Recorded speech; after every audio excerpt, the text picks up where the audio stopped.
نحمده ونصلي ونسلم على رسوله الكريم اما بعد فاعوذ بالله من الشيطان الرجيم بسم الله الرحمن الرحيم قال رب اشرح لي صدري اللهم صل على محمد وعلى آل محمد كما صليت على إبراهيم وعلى آل إبراهيم إنك حميد مجيد اللهم بارك على محمد وعلى آل محمد كما باركت على إبراهيم وعلى آل إبراهيم إنك حميد مجيد۔ میں نے آپ کے سامنے جو آیت کریمہ تلاوت کی ہے، اس میں اللہ رب العزت نے داعی کی پہلی ضرورت کو بیان فرمایا ہے۔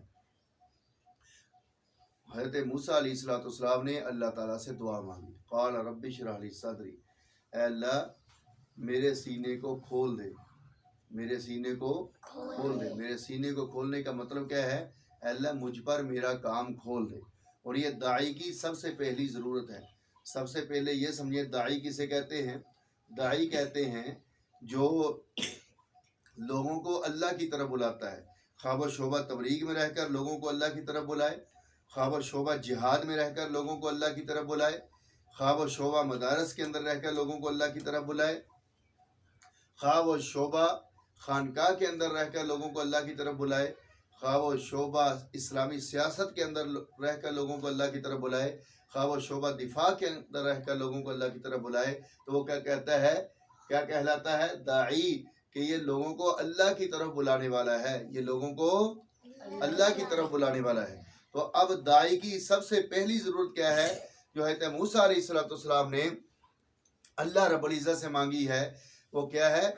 قال رب اشرح لی صدری، فرمایا کہ اللہ مجھ پر میرا کام کھول دے، اللہ میرے سینے کو کھول دے۔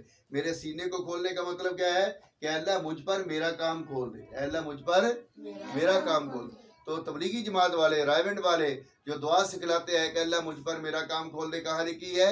قال رب اشرح لی صدری، قال رب اشرح لی صدری، کہ اللہ مجھ پر میرا کام کھول دے۔ جب آدمی پر اپنا کام کھلا ہوا ہوگا تو انشاءاللہ اس کو کسی میدان میں کوئی پریشانی نہیں ہوگی، کوئی باطل اس کو پریشان نہیں کر سکتا۔ میں اس کی ایک مثال دیتا ہوں، ایک واقعہ سناتا ہوں کہ فیصل ویلی، فیصل آباد میں ایک جگہ ہے، میں وہاں پر امام تھا، تو ہماری مسجد میں ایک جماعت آئی تو میں ان کو گشت کے لیے لے کے چلا گیا۔ تو ایک غیر مقلد سے ملاقات ہوئی، مولوی تھا، تو کہنے لگا کہ یہ چلہ سروزہ 4 مہینے کی حدیث کی کتاب کے اندر ہے۔ امیر صاحب نے کہا بھی چھوڑو، ہم نماز پڑھتے ہیں، اللہ اللہ کرتے ہیں، مسجد کو آباد کرتے ہیں، لیکن وہ نہ رکا۔ تو میں نے امیر صاحب سے اجازت لی، میں نے کہا کہ مجھے اس کا جواب دینے دیجئے۔ تو امیر صاحب نے مجھے اجازت دی، تو میں نے اس کو پوچھا کہ آپ کی کوئی مسجد ہے؟ کہنے لگا جی ہاں ہماری مسجد ہے۔ میں نے کہا وہاں قرآن پاک پڑھاتے ہیں؟ جی ہاں قرآن پاک پڑھایا جاتا ہے، قاری صاحب موجود ہے۔ میں نے کہا قرآن پاک سے پہلے کیا پڑھتے ہیں؟ کہنے لگا نورانی قاعدہ۔ میں نے کہا یہ کس حدیث کی کتاب کے اندر ہے کہ قرآن پاک کے الفاظ پڑھنے سے پہلے نورانی قاعدہ پڑھے؟ اسی طرح میں نے کہا آپ کو کوئی مدرسہ ہے؟ کہنے لگا کہ جی ہمارا مدرسہ ہے۔ میں نے کہا وہاں کیا پڑھاتے ہیں؟ کہنے لگا قرآن پاک کا ترجمہ پڑھاتے ہیں، حدیث پڑھاتے ہیں۔ میں نے کہا اس سے پہلے بھی کچھ پڑھاتے ہیں؟ کہنے لگا جی ہاں اصول حدیث پڑھاتے ہیں، اصول تفسیر پڑھاتے ہیں۔ میں نے کہا یہ کس حدیث کی کتاب کے اندر ہے کہ حدیث پڑھنے سے پہلے اصول حدیث پڑھے، قرآن پاک کا ترجمہ پڑھنے سے پہلے اصول تفسیر پڑھے؟ کہنے لگا کسی حدیث کی کتاب کے اندر نہیں ہے۔ میں نے کہا پھر کیوں پڑھتے ہیں؟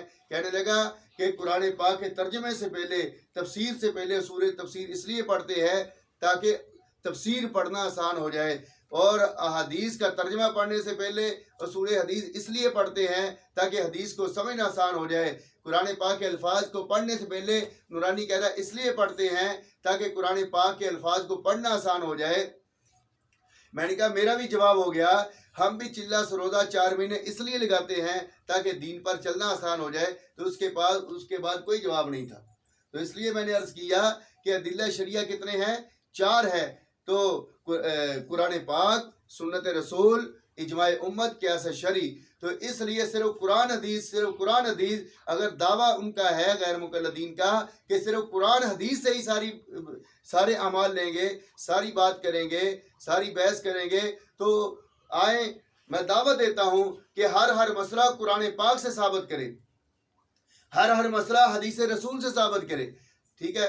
انشاءاللہ ہم بھی جو ہے آپ کے اصول کو مان لیں گے، لیکن آپ کے پاس بھی اس کا کوئی جواب نہیں ہوگا، کوئی حل نہیں ہوگا اجماع امت کو لیے بغیر قیاس شرعی کو لیے بغیر آپ کے پاس اس مسئلے کسی مسئلے کا کوئی حل موجود نہیں ہوگا۔ مثال کے طور پر نماز لے لیجئے کہ صرف نماز کے مسائل آپ سامنے رکھیں کہ ابھی نماز کے مسائل پوری نماز جو ہے ہم صرف قرآن سے ثابت کریں گے یا حدیث سے ثابت کریں گے، تو انشاءاللہ آپ کے پاس کوئی جواب نہیں ہوگا۔ میں اس پر ہی چھوٹا سا واقعہ عرض کرتا ہوں۔ میں ڈی گراؤنڈ میں ایک دفعہ گیا، نماز پڑھی، ایک غیر مکلف میرے ساتھ بیٹھا رہا، کہنے لگا آپ کی نماز تو حدیث کے مطابق نہیں ہے۔ میں نے کہا چھوڑیں آپ، مجھے آپ حدیث کے مطابق نماز سکھائیں۔ کھڑا کیا، مجھے نماز سکھانے لگ گیا۔ میں نے کہا یہ بتائیں نماز کہاں سے شروع ہوتی ہے؟ کہنے لگا بھی نیت سے شروع ہوتی ہے۔ میں نے کہا یہ حدیث دکھائیں کہ نماز نیت سے شروع ہوتی ہے۔ کہنے لگا آگے چلے بھی۔ میں نے کہا چلو آگے چلے، تکبیر تحریمہ، میں نے کہا اللہ اکبر، یہ بتائیں بھی نماز تکبیر تحریمہ سے شروع ہوتی ہے؟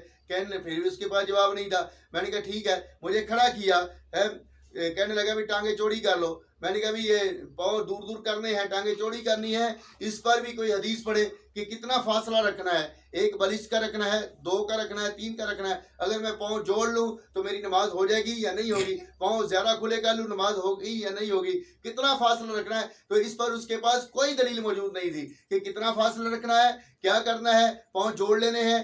میں آپ سے پوچھتا ہوں کہ اگر پاؤں جوڑ لیں نماز ہوگی یا نہیں ہوگی؟ اس پر بتاؤ۔ اگر نماز ہوگی پھر بھی حدیث پڑھو، اگر نماز نہیں ہوئی پھر بھی حدیث پڑھو، اگر بہت زیادہ ٹانگیں چوڑی کرنی ہے اس پر بھی حدیث پڑھو۔ تو اس پر حدیث پڑھنی چاہیے۔ پھر اپنی طرف سے آراء دیتے ہیں، اپنے مولوی کی کیا سرائیاں پیش کر دیتے ہیں۔ تو اس لیے میں نے عرض کیا کہ ہر مسئلے پر حدیث، ہر مسئلے پر قرآن کی آیت، اس سے ہم مسئلہ حل نہیں کر سکتے جب تک اجماع امت اور قیاس شرعی کو ساتھ نہ لیں۔ تو اس لیے ادلہ شرعیہ کتنے ہیں؟ 4 ہے، قرآن پاک، سنت رسول، اجماع امت اور قیاس شرعی۔ اللہ رب العزت مجھے اور آپ کو عمل کی توفیق عطا فرمائے۔